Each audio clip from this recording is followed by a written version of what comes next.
예, 우리가 뭐 생각하지 못했던 시장의 변수가 또 하나 떠올랐습니다. 경기 위축, 긴축에서 경기 쪽으로 이제 시각이 좀 가려고 했는데 다시 긴축 우려가 있었는데 이번에는 이제 실리콘밸리발 또 폭풍이 좀 몰아닥쳤습니다. 오늘 시황의 해설자들은 이 얘기를 좀 긴급 진단으로 지금 어디까지 왔으며 파장이 어디까지 갔는지 살펴보겠습니다. KB금융지주 유신익 이코노미스트 그리고 플루토 리서치 이상민 대표님 두 분 함께 하겠습니다. 어서 들어오십시오. 네. 안녕하십니까. 오늘 뭐 주제는 말씀드린 것처럼 뭐 새로운 단어죠. SVB라는 실리콘밸리 은행 사태가 또다시 금융 불안의 전조인가 아니면 이것이 우리가 기다리던 매수의 기회인가 논의를 해보도록 하겠습니다. 이상민 대표님께 일단 지난 주말 사이에 이 얘기가 굉장히 빠르게 흘러갔는데요. 뉴욕 증시는 어떻게 반응을 했는지 좀 체크 좀 해주시고요. 오늘 또 우리 국내 증시 반응까지 좀 점검해 주십시오.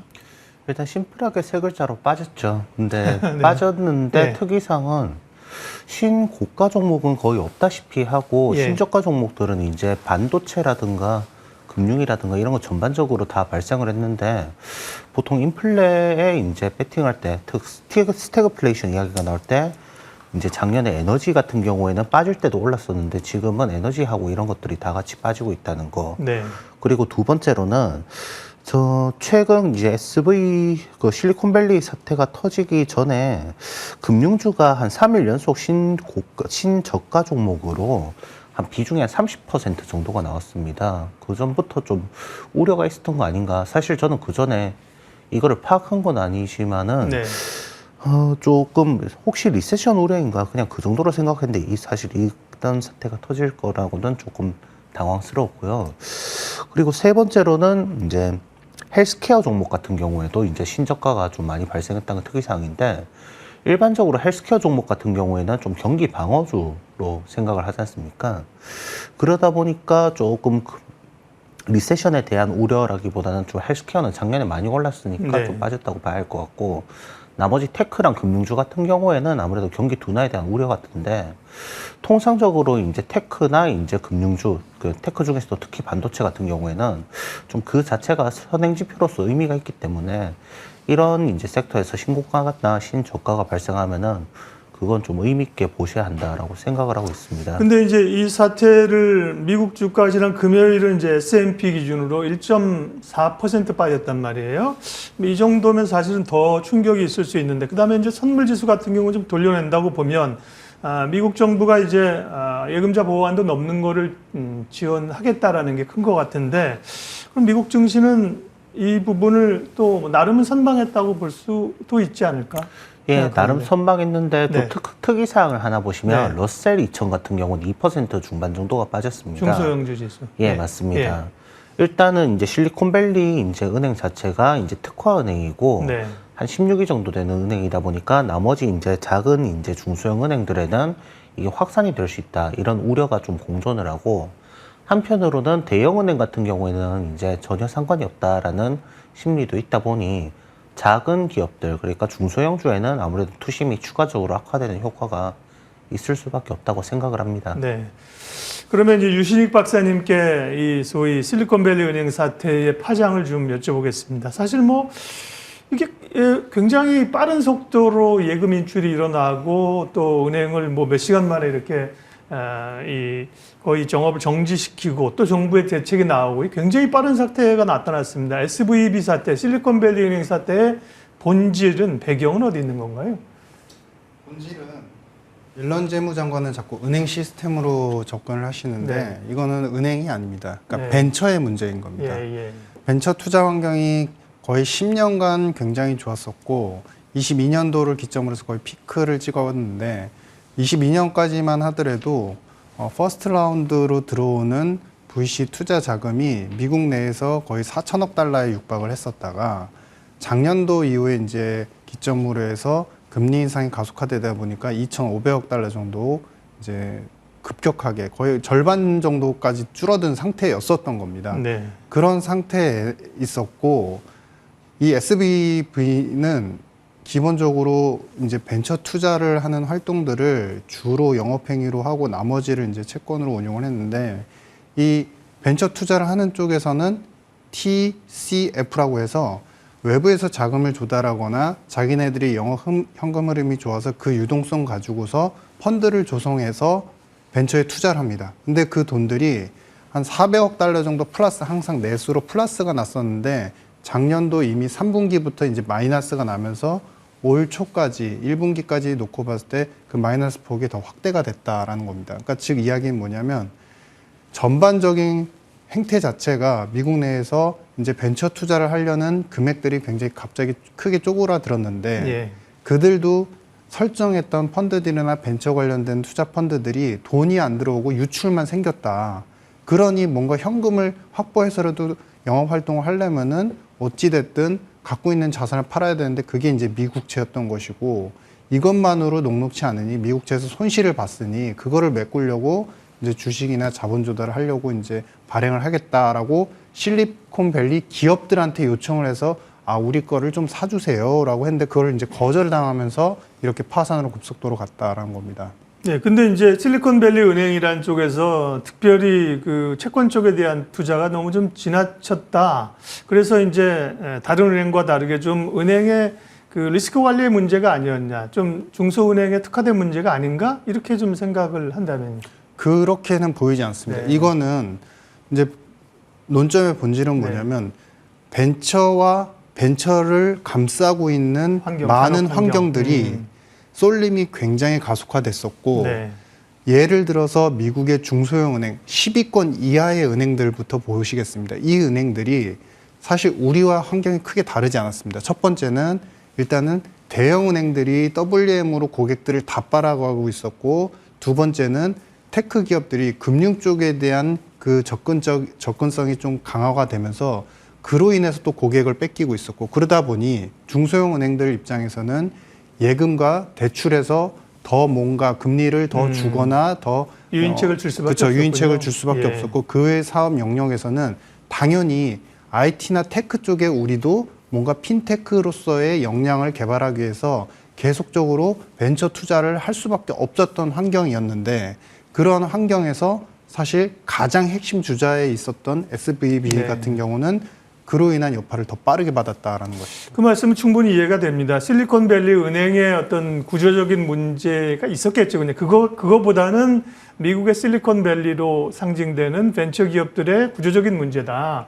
그러면 뭐 논점을 끊어지지 않기 위해서 이 질문을 조금 더 이어가고 이상민 대표님께 시장 얘기 여쭤볼 텐데요. 그러면 말씀하신 것처럼 이 벤처 기업들, 기술 기업들, 실리콘밸리의 그 위기라고 하는 게 그 미국 경제 전체 또 금융 환경에 미칠 수 있는 파장은 과연 어느 정도인데요? 굉장히 클 걸로 예상을 합니다. 예전 서프라임처럼 한 번에 뻥 터지는 그런 스타일이 아닌 것이죠. 그러니까 이거는 뭐냐면 첫 번째 그러면은 우리가 20년도 좀 지난 자료이긴 하지만 20년도, 21년도까지 노동부 통계를 보시면 벤처 기업의 종사자들이 취업된 인구가 전체 경제 인구에서 보시면 370만 정도를 차지합니다. 연간입니다. 네. 이분들이 계속적으로 이제 앞으로 실직에 대한 압박 위기를 좀 더 많이 겪을 것이고요. 그 비율이 중요하잖아요. 그렇죠. 30%입니다. 30%. 전체 인구 예. 경제활동 인구의 30%이고요. 취업자 중에서. 그리고 두 번째는 그럼 이 압박이 왜 일어날 것이냐. 예를 들어서 생각해 보시겠습니다. 옐런 재무장관은 자꾸 SVB를 계속 회생시키고 예금자 보호를 하는 쪽에 관점을 두고서 대형은행은 괜찮다라고 얘기를 하는데 만약에 여기서 살아난다고 가정을 하겠습니다. 그러면 그 다음에 살아나고 나서 벤처 기업들이 투자금을 모집할 때 이 자금 모집이 될 거냐. 이미 한번 SVB가 사실은 많은 테크나 바이오 글로벌 기업들까지 다 투자를 했다가 넷플로가 안 좋아가지고 일단은 파산이 됐는데 그럼 2등, 3등에 있는 투자금융기관들도 투자하기를 꺼려한다. 이렇게 되면은 벤처 기업들에서 서서히 계속 투자금 압박을 받으면서 실업의 가능성이 있고 가장 중요한 핵심은 미국의 벤처 기업들이 하나가 아니라는 겁니다. 그러니까 벤처 기업들 같은 경우 한 기업이 리딩 기업이 이제 살아나면서 투자금을 모집하면 M&A가 굉장히 빠르게 있었고 A 기업이 이제 대장이 되는 A 기업이 B, C 기업과 지분 사업을 하면서 계속 서로 어떻게 보면 회사를 공유하는 측면까지 이제 생길 정도였는데 그러면 자금 모집이 안 된다 그러면 이것은 축차적으로 핵심은 첫 번째 앞으로 벤처 금융시장 자체가 굉장히 악화될 거다. 그래서 이로 인해서 실물, 벤처 기업 쪽에 어떤 부실이나 실업, 실직 사태가 일어날 수 있다. 그리고 마지막 세 번째는 이로 인한 디레이팅이 전반적으로 테크나 기술 기업들 쪽으로까지 확산이 예. 될 수 있다라는 것이 핵심입니다. 이게 소위 이제 금융 쪽의 월스트리트의 문제만이 아니라는 얘기를 좀 해주셨고요. 이상민 대표님께 사실은 뉴욕 증시는 뭐 이 문제 아니고도 여러 경기에 대한 우려, 긴축에 대한 우려, 그래서 좀 조정이 받을 수 있다라는 그 시각이 컸었잖아요. 근데 새로운 문제가 부각이 됐거든요. 일단은 이제 오늘 좀 봉합이 되는 분위기긴 한데 미국 증시나 우리 증시나 이 SVB 사태가 미칠 영향은 어떻게 판단하세요? 일단은 이제 대형 투자자들 같은 경우에 대형은행은 괜찮다라는 의견이 네. 주류기는 한데 일단은 터졌다는 사실 자체가 중요하다라고 생각을 합니다. 그리고 굳이 실리콘밸리 뱅크 말고도 그 전에 FTX라든가 혹은 이제 실버게이트 사태 같은 예. 것들을 보면은 통상적으로 이제 작은 문제들이 누적되어서 이제 문제가 더 심각해지는 건데 직관적으로 말씀드리면 집에 바퀴벌레 한 마리 나왔다고 그거 한 마리가 끝이 리가 없다라고 이해를 하시면 될 것 같습니다. 네. 그래서 지금 이제 은행 같은 경우에 이제 실리콘밸리 은행은 이제 한 16위 자산 규모의 은행인데 사실 아무리 특이하다고는 하지만 30, 40위권 은행들이 16위가 터졌는데 너희는 괜찮냐라고 하면은 거기서는 아무래도 심리가 좀 불안해질 수 있다. 이게 첫 번째고 두 번째로 시장에서는 일단은 은행에 대한 신뢰 자체가 깎이는 거다 보니까 좀 크레딧 이슈라든가 이런 걸로 번지는지 좀 추가적으로 체크는 해봐야 할 것 같습니다만은 예. 단기적으로는 이제 오늘 이제 바이든 발언이라든가 그런 것들로 진화는 될 수 있지만 중기적으로는 좀 안 좋게 생각을 하고 있습니다. 그러면 이제 이제 사실 이게 긴급 현안 점검이기 때문에요. 차분하게 구성을 짜는 것보다 궁금한 것부터 직설적으로 여쭤보는 게 좋으니까 그렇게 해서 좀 조정이 그러면 나올 수 있다면 조정의 폭이 어느 정도나 소위 이제 좀 밀릴 수 있는지 밀린다면 우리가 좀 일정 부분 기다리는 측면도 있습니다. 밀리면 그러면 주식을 좀 매수해도 되는 타이밍일까? 아까 이제 저희 제목처럼 새로운 위기를 준비해야 되는가, 매수의 기회인가 이렇게 여쭤본다면 2300포인트 이하에서는 사셔도 괜찮다고 생각은 합니다. 예. 다만 이게 길게 한 몇 달 끌고 가라는 이야기가 아니라 한 5% 정도 아니면 10% 이하 그 정도의 좀 기대 수익률을 낮춘 한 자릿수 이하의 이제 수익률을 보고 접근을 하시는 게 맞고 또 두 번째로 아직까지 실현은 안 돼 좀 나중에 있을 이야기인데 미국 부채 한도 협상 이슈가 한 5월에서 한 7월 사이에 예. 한 번 더 이슈가 될 가능성이 있습니다. 그때쯤 되면은 한 번 더 이제 투심이 불안해질 여지가 네. 충분히 있기 때문에 너무 길게 끌고 가는 건 안 좋고 좀 낙폭과대 반등 위주로 접근하는 것이 좀 타당하다고 생각을 하고 있습니다. 잠복한 이슈들이 아직 좀 있다는 얘기입니다. 다음 유신익 박사님께 또 이제 궁금한 게 미국이 요 문제 전에는 지금 이제 다시 금리 인상 속도를 좀 고삐를 죄면서 금리 상단을 올리려는 움직임이 나타나고 있지 않았습니까? 근데 이번 사태로 인해서 연준의 통화 정책이나 이번 FOMC에 미치는 영향이 있을런지 그게 궁금합니다. 일단 있을 걸로 생각을 네. 하고 있습니다. 기본적으로 페드가 금리를 갖다가 최근에 물가가 예상치보다 높았다라고 해서 50pp 얘기가 나오고 있지만 사실은 스텝 자체가 꼬여 있는 상태입니다. 즉 1, 2월 FMC 때 우리가 스타터 스텝이라고 하는데 금리 인상을 쭉 하다가 대체적으로 예전에 이제 80년대, 90년대를 보시면은 금리 인상의 패턴이 가다가 서서히 멈출때는 폭이 계속 줄어듭니다. 단 한 번도 이 폭을 갖다가 다시 넘어서면서 금리 인상을 과격하게 했던 적이 없습니다. 그러니까 사이클상 물론 이제 한 번에 인상 사이클이 있고 그 다음에 내려갔다가 다시 올라갈 때는 진폭이 클 수 있지만 한 번 올라가는 사이클에서는 진폭은 서서히 주는 게 맞다. 근데 지금 시점에서 사실 1, 2월에 만약에 할 거였다면 연속선상에서 50pp를 했어야 되는데 그때 어느 정도 우리가 스타터 스텝이라고 하는 그러니까 속이는 거죠. 금융시장에서는 25를 예상하고 기대하고 있지만 50을 함으로써 기대 인플레를 다시 한번 억제를 강하게 하는 그때 못했던 거를 지금 다시 되돌이켜서 할 수는 없는 환경이었고 이미 두 번째는 이번에 이런 사태가 터지면 사실 응찰률이라는 부분을 좀 생각을 해보셔야 되는데 미국 국채 응찰률과 부채 한도를 증액하는 문제는 한 몸의 이야기입니다. 즉 응찰률이 안 좋은데 한도 상향을 하는 것은 거의 불가능할 것이다라고도 판단을 할 수 있는 것인데요. 그러면 이 응찰률이 최근 들어서 2.34 정도까지 괜찮은 수준으로 올라섰는데 여기서 또다시 50 그리고 75 이런 이제 큰 그림을 또다시 올려가는 그림으로 만든다면 미국은 부채 한도 협상 힘들어지고 미국의 바이든의 예산 지출 계획들은 거의 다 더 이제 어려워지는 그런 환경이 된다. 그래서 페드 입장에서 이것을 끌고 가기는 좀 힘들 것 같다. 그래서 오히려 저는 베이비로 가는 것이 맞을 것 같고 최근에 연준 부의장으로 지명되는 것으로 이제 다 거론이 되고 있는 골스비 총재 같은 경우도 예전에 오바마 때 경제 자문위원이었습니다. 예. 그래서 일부 이제 블러드 총재나 외파적으로 말씀하시는 분들은 충격이면 50을 할 수 있다라는 것이지 그것을 기조적으로 가져가겠다라고 깐 것이 아니기 때문에 벌써부터 뭐 강한 긴축을 얘기하는 것보다는 오히려 베이비 스텝이고 그런데 이번에 이 사태로 인해서 SB 사태로 인해서 그것이 더 정당화될 가능성이 좀 커졌다라고 판단을 하고 있습니다. 물론 이제 이번 주 CPI를 확인해야겠지만 베이비 스텝의 가능성이 실제로 높아지고 있다. 네, 이렇게 말씀하신 거고요. 그러면 항상 투자자들은 어쨌든 포지션을 어느 정도는 가지고 있기 때문에 시장을 긍정적으로 해석하려는 뭐 인간의 본성이 그렇지 않습니까? 그러면 소위 이번 사태가 시스템 리스크, 금융 시스템 전체를 흔드는 거는 아니다라는 쪽의 의견이 모아지고 있으면 그러면서 예를 들면 연준의 금리 인상 속도가 베이비 스텝으로 가면서 오히려 시장은 이 악재를 덮으면서 주가는 더 좋은 환경으로 가는 것 아닐까? 이런 좀 기대 아닌 기대를 가져본다면요. 표면은 그렇게 보여질 수도 예. 있습니다. 근데 내면은 안 그렇다는 거고 네. 그래서 이거는 서브프라임 때처럼 한 번 빵 터지는 게 아니라 지속적으로 압박을 하면서 서서히 붕괴되는 그런 위기일 가능성이 있다. 예. 지금 옐런 장관은 사실 대형 은행들이 JP모건이나 여러 이제 BOA 이런 은행들의 시스템이 안정적이고 수익성 구조가 괜찮고 자본이 좋으니까 괜찮다.